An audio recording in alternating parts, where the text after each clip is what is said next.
Hi everyone, my name is Dr. Abdul Mannan. I'm a GP at the Hazelvalley Family Practice in Haslingden, Rosendale, and that's in England, UK.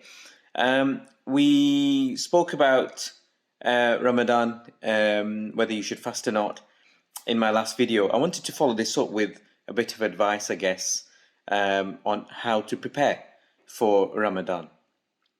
I think it's important to reflect on that and think about how we best prepare for Ramadan so that we are in the best possible shape for Ramadan, and hopefully we can reap the rewards that the blessings of Ramadan bring to us. So as a GP, I do come across situations year in, year out, to be honest. And prior to that, when I worked in hospital, we would see people come to the hospital. And, common themes that I can think about: people becoming tired, people having headaches, people having blurred vision type problems, people becoming angry, irritable, people struggling managing their health conditions, medications, even side effects from medications whilst they're in a state of fasting.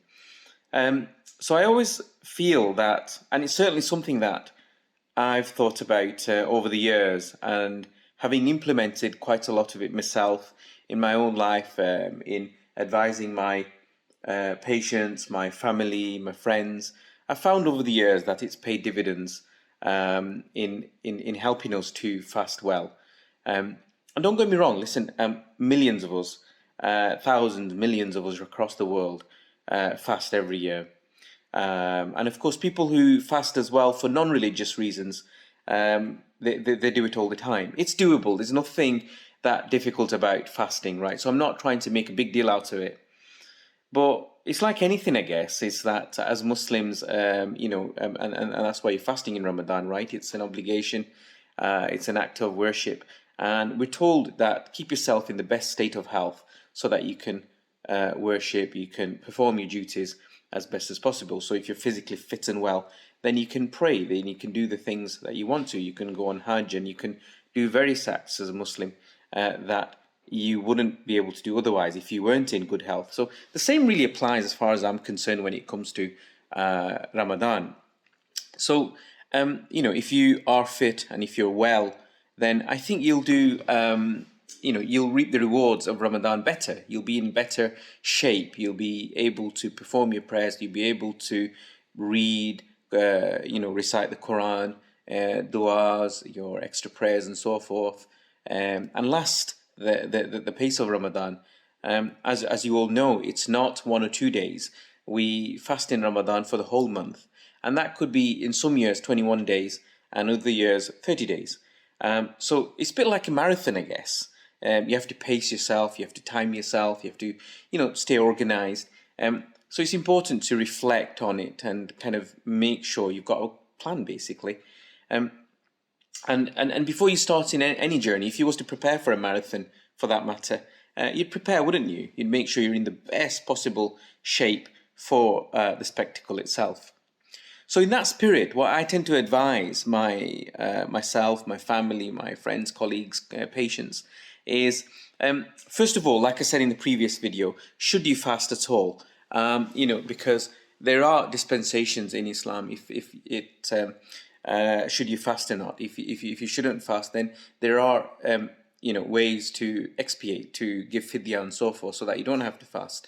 So first of all, clarify that, get a good understanding of whether you should fast or not. Speak to your scholars, and of course consult to your health professional as well, so that they can give you the medical aspects of whether you should fast or not.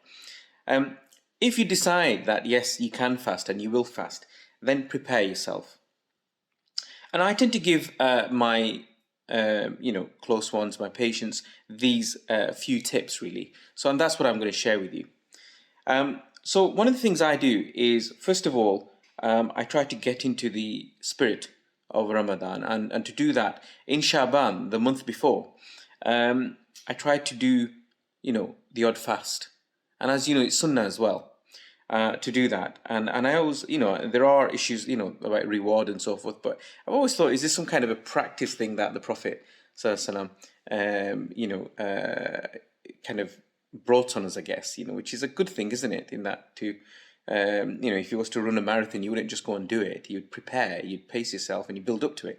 So in a similar way, I find Shaban is a useful time when you can do some optional fasts. You don't even have to fast. You can do some days where you just go on light meals. Some days you just do fluids or just water, and eat at the time of iftar and sehri, that type of thing. So you gradually get ready for Ramadan, really. So that's something that I found really useful over the years. I'm finding that as I'm getting older, that's something that really works for me, and that is to gradually get into the pace by doing mini fasts and towards the end of Shaban, actually doing more regular and full fasts. Of course, you reap rewards for that, and also it helps your body to prepare for Ramadan. So that's one thing. So fasting in Shaban. Other things that will help is look at your diet, for example. I'm the more guiltiest amongst all of you in that I go astray. I eat this and I eat that, and some of it's not good. All right. So, for example, salty foods. It's important to try and not eat salty foods. Full stop. Anyway, but certainly as you are coming towards Ramadan, try to wean off salty foods. As you know, salt dries you up. You feel more thirsty. So it's important to cut down on foods like that. It's important to cut down on like fatty foods, high saturated foods, rich foods. Again, because these are the things that kind of use up a lot of energy in our bodies and actually make you feel more weary, more bloated, more kind of full, and so on and so forth. It's hydrophilic. It pulls a lot of water in, and it tends to again dehydrate you. So think about moving over to simpler foods, less cooked foods, more fresh foods, fruits, vegetable, and simply cooked foods like soups and so forth. And again, that's a good preparation for Ramadan, and it's something that I'll talk about in my next video in terms of how to behave in Ramadan. So have a look at your diets, low salt. Think about high potassium foods like your bananas and so forth. These kind of foods are good actually for keeping you hydrated. So think about those kind of foods instead. And another thing I do, it perhaps falls into the drink side of things, is that I drink a lot more, so that I prepare my body, I hydrate it a lot more than I would do at other times of the. So I get very disciplined at work, and I'm constantly getting fluid down, especially in the evenings, so that my body gets used to that, because that's what I'm going to do in Ramadan, right? So evenings, so that after iftar, I tend to get my fluids in, and in a gradual way, right up until sehri. So fluids, so that you replace lost fluid as you fast, and you build it up whilst you can consume. So make sure you hydrate yourself well on a daily basis. There are certain fluids, right, which are, again, dry you, and it's best not to, or perhaps wean off prior to Ramadan arriving. And one of them I found is tea, coffee, anything that's got caffeine, basically. So I guess things like Coke and various other drinks like that, that's high in caffeine, and also high in sugar. And we should try not to drink high caffeine food and drinks anyway, plus high sugar beverages. It's best to try and avoid that. But I know in the real world, a lot of us do consume these kind of products. So again, try to wean off these things prior to Ramadan. Besides helping with hydration, I've found also weaning off tea, coffee, and so forth. It helps with avoiding headaches when you start Ramadan, because suddenly you can't drink tea and coffee as much. If you're anything like me, I can get 5 or 6 cups down while I'm at work, and so to convert over to decaf, and this is what I've been doing for a number of years, is a really good thing to do prior to Ramadan. And the other thing I also do is during the day, in the early part of Shaban, the month before Ramadan, is I reduce the number of cups of tea and coffee anyway. So again, when I come into Ramadan, it's no surprise. My body's got used to it already by the start of Ramadan. So food and drinks, it's best to think about that. Those few things I've mentioned, and there's other things I can think, perhaps think about. You can think about as well. So look at regulating, managing your diets and fluid intake in a better way. Ramadan has a physical aspect to it as well, hasn't it? In that, it does require you to be in a fit state. So in that way, what I tend to do is, and we should do that anyway, that is to do regular exercise. If you exercise regularly, your heart works better, your cardiovascular system, your brain, your body, your muscles, everything in your body works better. And when the body's doing that, you can withstand stress, you can withstand pressure, you can withstand difficulties a lot more easily. And I find it helps you to be in a better state of health as you come into Ramadan. You'll be able to enjoy your fasts in a better way if you're physically fit. So if you're not doing it, then get into the habit of doing this, not just in Shaban, month before Ramadan, but also throughout the year. At least try and do 30 minutes of exercise. That could be walking, that could be jogging, that could be swimming, cycling, football, you name it, whatever. If you can't get out and do things, well, frankly, you can exercise in your chair, you can exercise in your bed. There's all sorts of apps you can download that allow you to exercise in your bedroom. You don't even have to go out now. So have a think about doing some regular exercise so you're in good physical health. Now, besides the physical side of things, there's also the mental side, isn't there? We need to be in a good mental frame of mind as well. And there's, besides having physical health and good physical health and good diet and so forth, these things contribute, you see. So they're all interconnected. These things contribute to having good mental health, right? So it's important to look after physical diet and so forth, all that side, for mental health, and vice versa. Good mental health is required for good physical health as well. So how do we get in a good shape of mental health? So again, I find eating healthy, drinking healthy, exercising, all these things will help with keeping a good frame of mind. But also have a think about relaxation, going for walks, talking to people, socializing, spiritual time, prayers and so forth, if you are that way inclined. The things like that help for one's mental health. If you do bear grudges, if you have issues, then get counselling, talk to people, talk to friends, relatives and so forth, talk to whoever you go for your health advice, and try and resolve these kind of issues.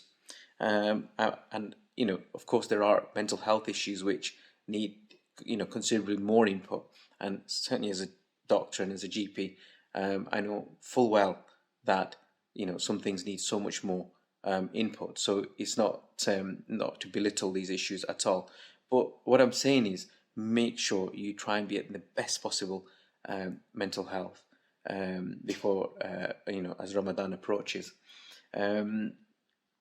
The lifestyle issues like sleeping, for example, plays a big part in all of this as well. Make sure you're sleeping on time.